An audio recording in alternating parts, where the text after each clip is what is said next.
Hello viewers, welcome to টিয়াস kitchen. আজকে আমি বানাতে চলেছি আলু ডিম দিয়ে ঝোল। আমি 5টা ডিমের ঝোল বানাবো। আমি জলের লবণ দিয়ে ডিমগুলো দিয়ে দিচ্ছি।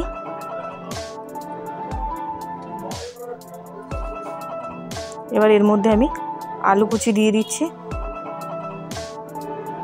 দেখুন আমার ডিম আলু সিদ্ধ হয়ে গেছে। এবার আমি এটাকে নামিয়ে নিব, নামিয়ে ছাড়িয়ে নিচ্ছি। এবার ডিমের মধ্যে আমি হলুদ, অল্প লঙ্কা গুঁড়ো, জিরা বাটা, অল্প সরষের তেল দিয়ে ভালো করে এটাকে মাখিয়ে নিচ্ছি। এইভাবে আমি মাখিয়ে ভালো করে এটাকে ভেজে নেব।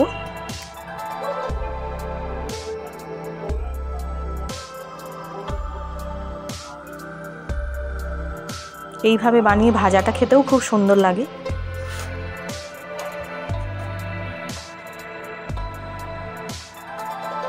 এখন আমার খুব সুন্দরভাবে ভাজা হয়ে গেছে। আমি এটাকে নামিয়ে নিচ্ছি ডিমটাকে। ওই একই তেলে আমি আলুটাকেও ভেজে নেব।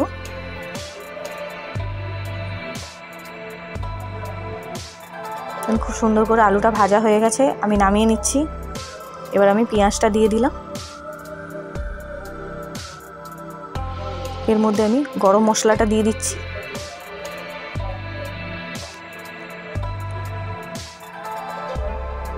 এর মধ্যে আমি রসুন বাটা, আদা বাটা দিয়ে দিচ্ছি। দিয়ে ভালো করে এটাকে আমি ভেজে নেব। এর মধ্যে আমি টমেটো কুচি দিয়ে দিচ্ছি।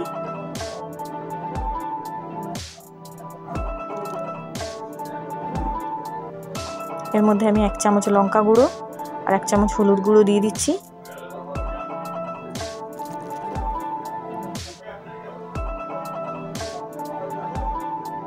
এবার এর মধ্যে আমি কাশ্মীরি লাল মির্চটা দিয়ে দিচ্ছি।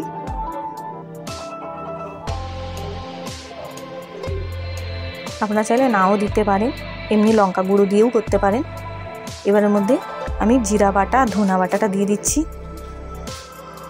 দিয়ে ভালো করে এটাকে কষে নেব। অল্প জল দিয়ে দিচ্ছি।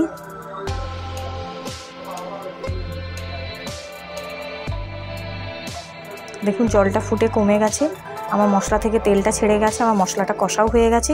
এর মধ্যে আমি ভেজে রাখা আলুটা দিয়ে দিচ্ছি। দিয়ে আলুর সাথে ভালো করে মশলাটা কষে আমি এর মধ্যে পরিমাণ মতো জল দিয়ে দেবো।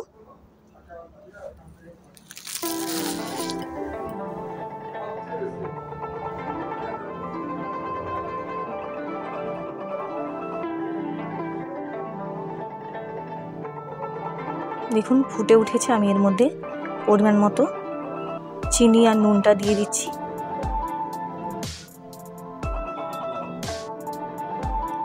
এর মধ্যে আমি ডিমটা দিয়ে দেবো।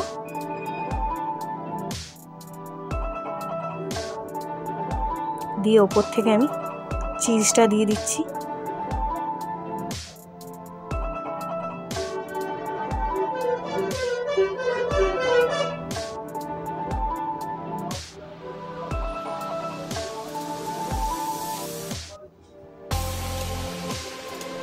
এবার ঠিক নামানোর আগে আমি ধনে পাতাটা দিয়ে দিচ্ছি।